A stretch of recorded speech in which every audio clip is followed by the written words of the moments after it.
À la une de cette édition, Abidjan accueille du 18 au 30 octobre 2023 une conférence internationale sur les migrations de main-d'œuvre en Afrique. Coopération, consensus, prise d'action et de position commune entre pays africains sont au menu. La société SCI des CAM Immobilier, spécialisée dans la construction, la réhabilitation, la décoration, l'aménagement, a soufflé sa 8e bougie. C'est à voir dans cette édition. Euphrasie Yao, ex-ministre de la Femme, de la Famille et de l'Enfant de la République de Côte d'Ivoire, titulaire de la chaire UNESCO aux femmes et pouvoirs de décision, a été élevée au rang de citoyenne d'honneur de la ville de Montpellier en France. Et puis le projet Pressinov, renforcer la résilience des petits exploitants agricoles face aux effets du changement climatique, a été lancé ce jeudi 19 octobre 2023. Bienvenue à tous pour cette nouvelle édition sur Business 24 Africa. Ce jeudi 19 octobre 2023, un atelier d'information et de sensibilisation sur le code de gouvernance pour les petites et moyennes entreprises a été organisé par la Commission Gouvernance, Éthique et Responsabilité sociétale des entreprises de la Confédération générale des entreprises de Côte d'Ivoire, CGCI. Cette initiative a rassemblé de nombreux entrepreneurs et chefs d'entreprise désireux de mettre en pratique les principes de gouvernance et de responsabilité sociétale. L'événement a permis de sensibiliser les participants sur l'importance d'un code de gouvernance solide pour les PME et de promouvoir une culture d'intégrité et d'éthique dans le monde des affaires. Diane Kablancan et Doumbia Ayuba. Cet atelier a débuté par une présentation du code de gouvernance pour les PME, élaboré par la Commission Gouvernance Éthique et Responsabilité sociétale des entreprises de la CGCI. Ce code a été conçu dans le but d'aider des petites et moyennes entreprises à adopter des pratiques de gouvernance transparentes, éthiques et responsables. Il comprend des recommandations pratiques sur des sujets variés tels que la structure de la gouvernance, la transparence financière, les droits des actionnaires et la gestion du risque. L'objet de notre rencontre ce matin était de présenter la problématique de la gouvernance pour les PME et les family business, pour dire plus simplement les entreprises familiales. Notre économie est en pleine mutation. Nous encourageons la création, je dirais l'émergence de champions nationaux, mais cela ne peut se faire que si nous accompagnons ces futurs champions nationaux, nos PME, nos entreprises familiales, avec les meilleures pratiques, les meilleurs standards en matière de gouvernance. D'où la nécessité d'avoir ce genre d'échange où ces bonnes pratiques vont être diffusées, partagées entre praticiens et acteurs de la gouvernance. La rencontre, c'est surtout de sensibiliser sur les notions et les bonnes pratiques de gouvernance spécifiques aux entreprises familiales et aux PME. L'atelier d'information de la sensibilisation sur le code gouvernance pour les PME, organisé par la Commission Gouvernance, Éthique et Responsabilité sociétale des entreprises de la CGCI, est une étape cruciale pour la promotion de la responsabilité sociétale des entreprises en Côte d'Ivoire. La Chambre de commerce et d'industrie de Côte d'Ivoire a initié du 18 au 19 octobre 2023 un forum sur l'innovation et la transformation structurelle de l'économie ivoirienne. Objectif, susciter des réflexions et des propositions sur le choix des modèles économiques pouvant aligner efficacement innovation, choix d'industrialisation, transition énergétique et transformation structurelle de l'économie. Le reportage de Konena Nourgo et d'Ezekiel Seri. L'innovation peut-elle contribuer à l'accélération de la transformation structurelle de l'économie ivoirienne? Affirmatif. C'est en tout cas ce que pense la Chambre de commerce et d'industrie de Côte d'Ivoire et elle entend bien le démontrer. C'est tout l'objet de ce forum organisé les 18 et 19 octobre 2023 à Abidjan en collaboration avec la Maison de l'Afrique. Au menu de ces 2 jours, des débats sur la place de l'innovation, la question énergétique et des échanges autour des défis à relever pour atteindre la transformation structurelle de l'économie. À la table, des experts nationaux et internationaux pour conduire les réflexions. Nous avons devant nous des grands changements qui vont être déterminants pour l'humanité, pour le monde, mais aussi pour la Côte d'Ivoire. Je vais en prendre quelques-uns. Changement climatique. Pour le continent et pour la Côte d'Ivoire, la démographie. Il est bien évident que si la démographie augmente, il va falloir effectivement trouver des emplois pour les jeunes, il va falloir produire plus, il faut plus d'énergie. Nous avons passé 2 jours de travail à la Chambre de commerce à Abidjan et je suis heureux de voir que cette rencontre se situe dans une période historique qui dure depuis qui a commencé il y a 10-15 ans et qui perdure, c'est-à-dire l'émergence du continent africain. L'Europe est vieille, fatiguée, l'Amérique un peu belliqueuse, la Chine ambitieuse et l'Afrique qui monte, qui monte, qui monte. C'est la créativité appliquée et l'innovation. Ça part d'un principe qui est évident. Toutes les personnes disposent en elles d'un formidable potentiel qui est leur imaginaire. Il faut que l'imaginaire puisse être transformé en outil de travail. Selon les panélistes, l'innovation et la transformation structurelle de l'économie ivoirienne et de l'Afrique passeront par la transition énergétique. Il faudra donc développer un système d'énergie renouvelable, créer les réseaux pour électrifier et décarboner les utilisations finales et surtout maintenir et développer par la même occasion le potentiel de décarbonation naturelle. Ce forum, tel que voulu par la Chambre de commerce et d'industrie, a donc permis de faire un pas vers l'innovation et la transformation structurelle de l'économie ivoirienne. Je vous l'annonçais en titre, Abidjan accueille du 18 au 30 octobre 2023 une conférence internationale sur les migrations de main-d'œuvre en Afrique. L'Organisation internationale du travail et la Commission de l'Union africaine en collaboration avec l'Organisation internationale des employeurs et leurs partenaires organisent la conférence qui veut promouvoir la coopération, la recherche de consensus et la prise d'action et de position commune entre pays africains sur la gouvernance des migrations et la protection des travailleurs et travailleuses migrants. Le commentaire de Mondésir Nascimento. Ce sont 3 jours d'échanges qui sont consacrés à un nouveau départ sur la migration de la main-d'œuvre en Afrique. Une initiative de l'OIT et la Commission de l'Union africaine en collaboration avec l'Organisation internationale des employeurs et l'Organisation régionale africaine de la Confédération syndicale internationale CSI Afrique.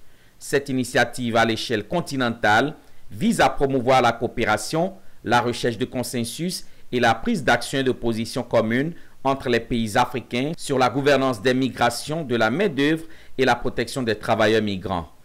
Cette conférence internationale sur le travail des migratoires ou des migrants, c'est une conférence africaine qui vise à essayer de mettre ensemble les politiques, la vision de l'Union africaine, non seulement de l'Union africaine, des pays et aussi des autres communautés économiques régionales sur la question du travail des migrants, parce que c'est une question qui est vraiment très épineuse, vu que, comme nous le savons, le flux migratoire en Afrique est vraiment très élevé.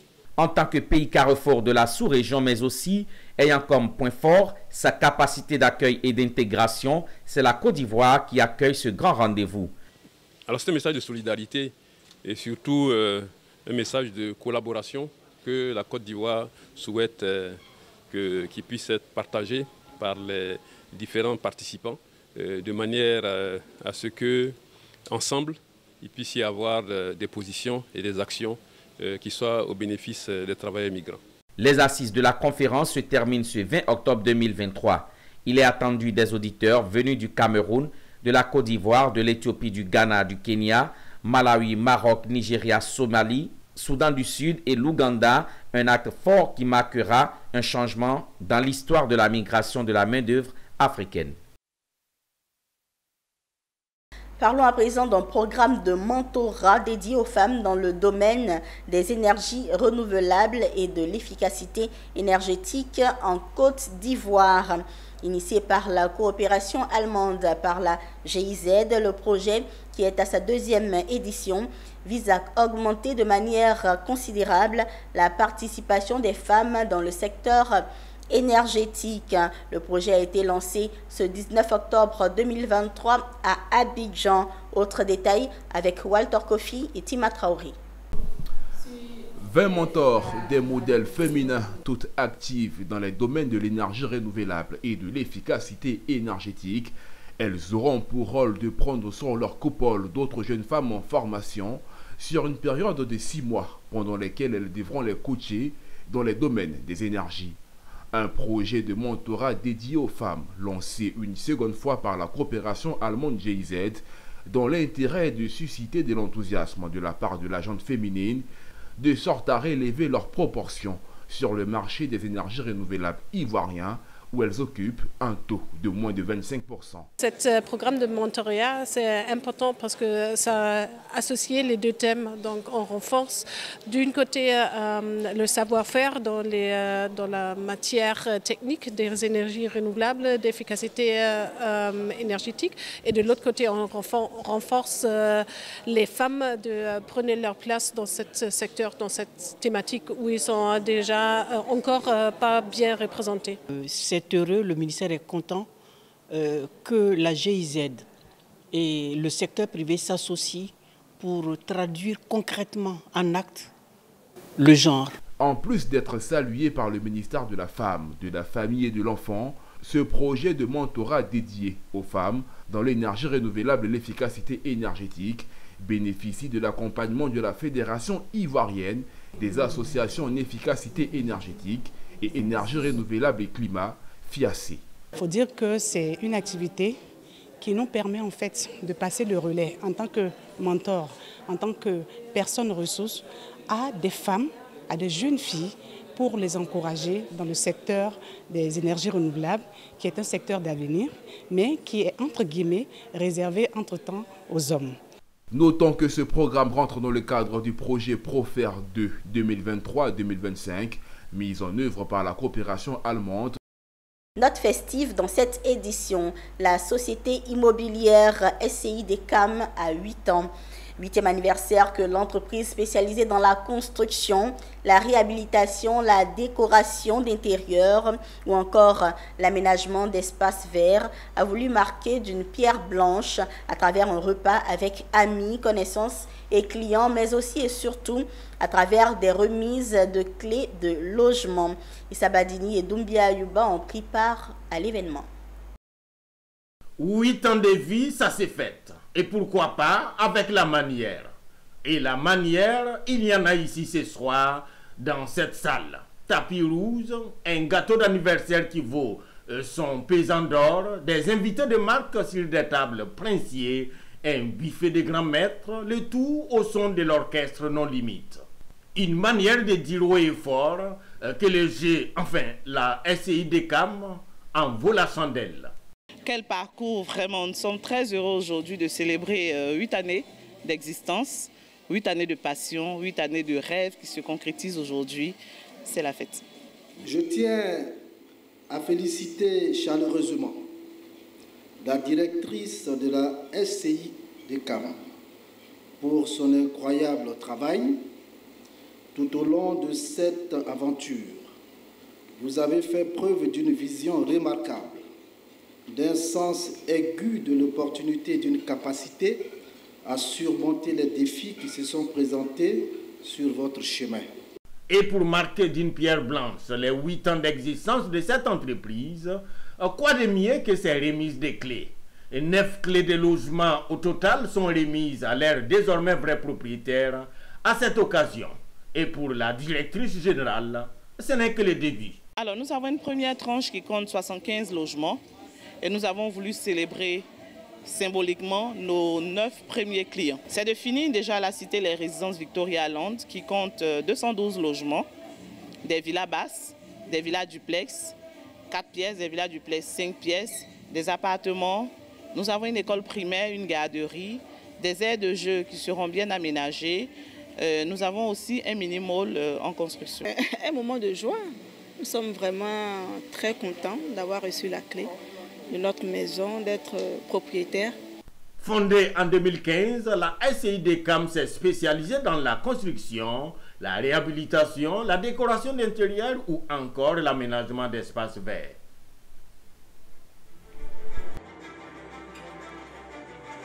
Autre fait marquant, l'ex-ministre de la Femme, de la Famille et de l'Enfant de la République de Côte d'Ivoire, titulaire de la chaire UNESCO aux femmes et pouvoir de décision, Euphrasie Yao, a été élevée au rang de citoyenne d'honneur de la ville de Montpellier en France. Cette distinction lui a été accordée en marge de la première édition de la Biennale Euro-Africa Montpellier Water Days qui s'est tenue du 9 au 11 octobre 2023 à l'Université de Montpellier. L'ex-ministre ivoirienne de la Femme, de la Famille et de l'Enfant, Euphrasie Kwasi Yao, titulaire de la chaire UNESCO aux femmes et pouvoir de décision, a été élevée au rang de citoyenne d'honneur de la ville de Montpellier en France. La distinction lui a été accordée en marge de la première édition de la Biennale Euro-Africa Montpellier Water Day qui s'est tenue du 9 au 11 octobre 2023 à l'Université de Montpellier.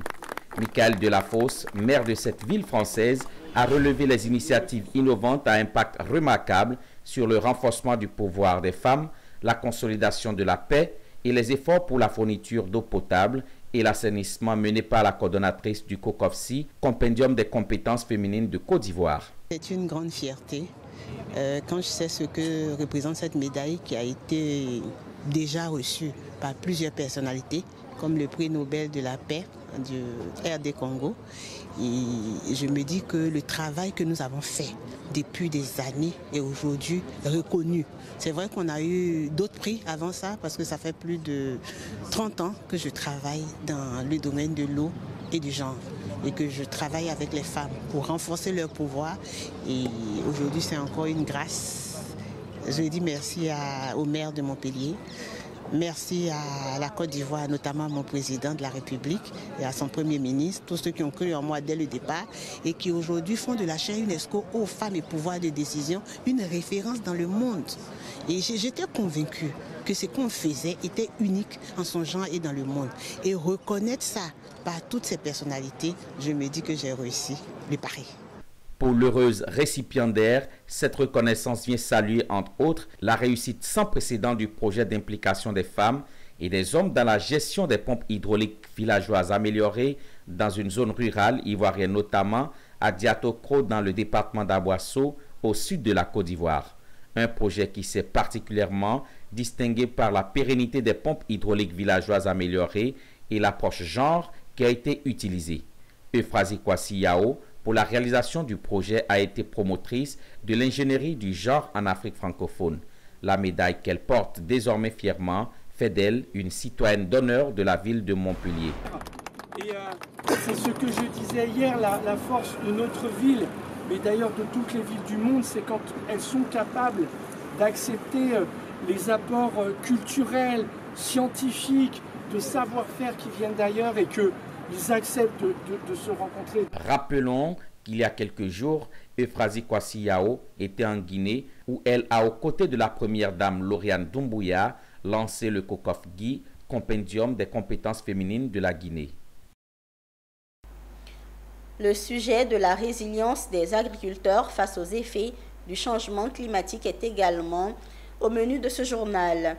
Renforcer la résilience des petits exploitants agricoles face aux effets du changement climatique par l'adoption de technologies et de pratiques innovantes éprouvées est l'objectif du projet Précinov qui a été lancé ce jeudi 19 octobre 2023 au siège du FIRCA, Fonds interprofessionnel pour la recherche et le conseil agricole. Le projet est porté par l'Agence nationale d'appui au développement rural, ANADER, en collaboration avec le FIRCA et il est soutenu par le ministère en charge de l'environnement.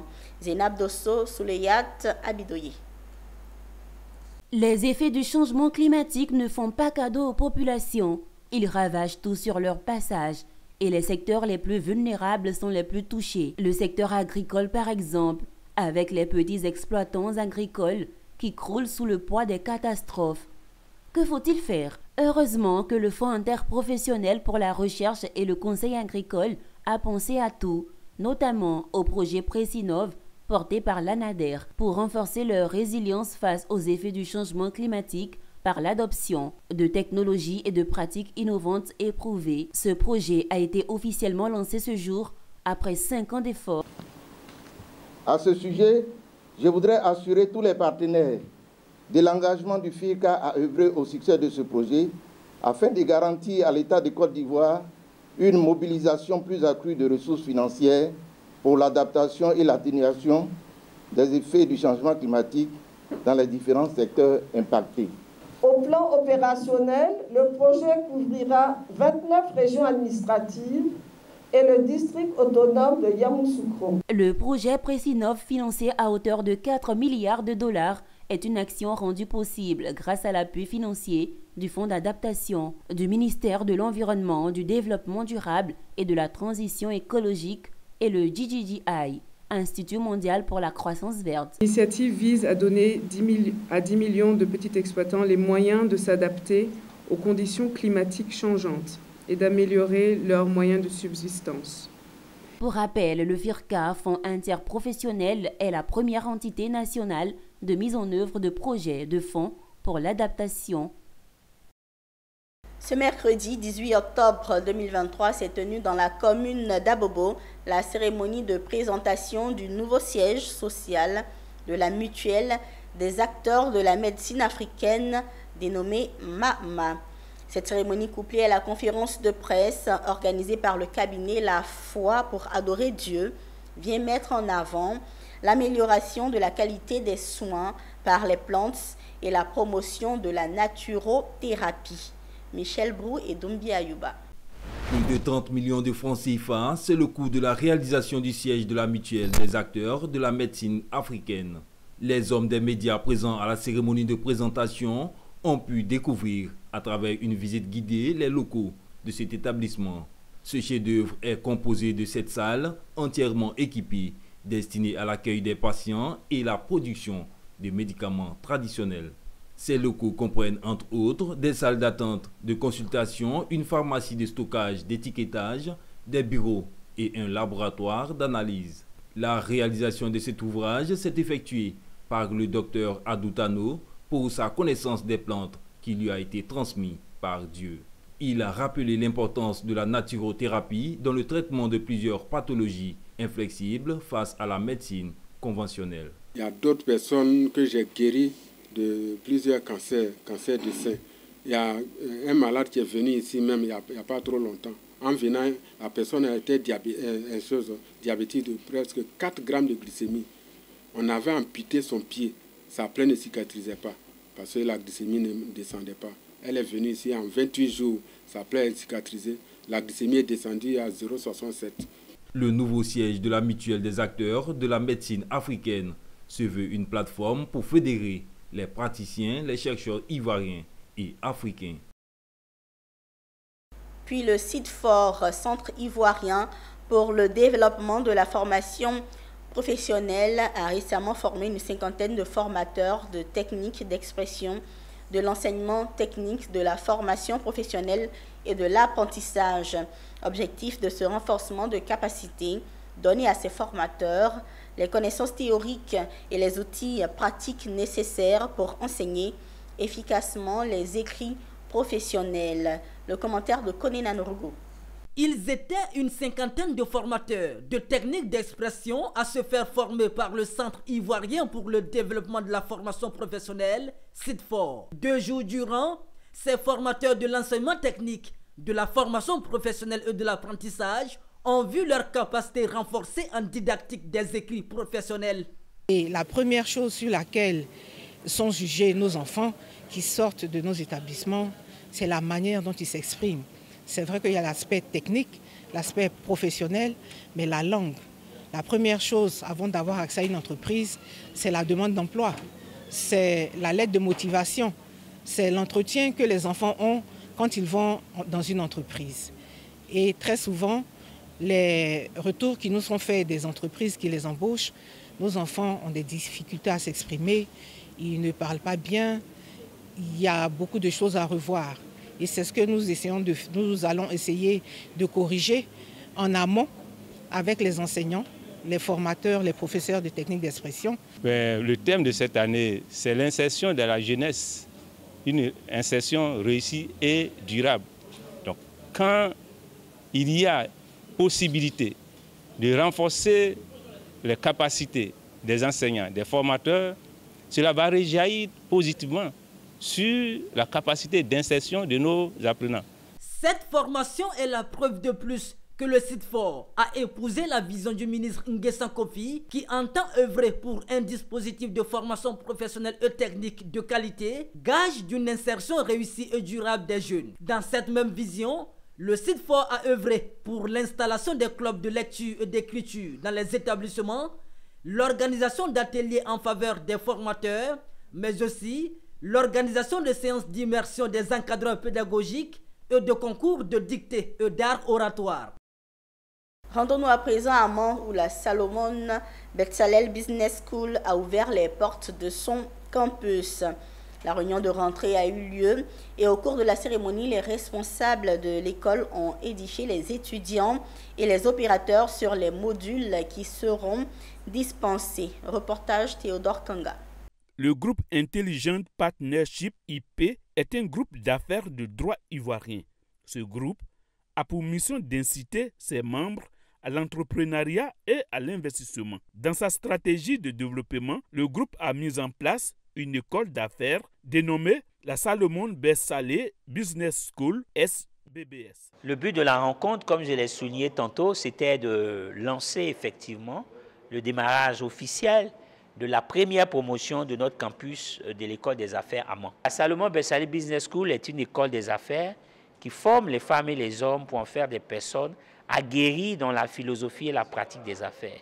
On enseigne la compréhension profonde des affaires, l'esprit des affaires et surtout, on aide nos étudiants à pouvoir implémenter de manière efficace leurs idées de projets d'entreprise et d'investissement. On a des étudiants qui sont déjà inscrits et la rentrée effective se fera le samedi 28 octobre. En vue de former et inculquer à la population ivoirienne le bien fondé des affaires, la SBBS a décidé de se rapprocher d'elle en installant des campus de proximité dans les communes d'Abidjan et dans les villes de l'intérieur du pays.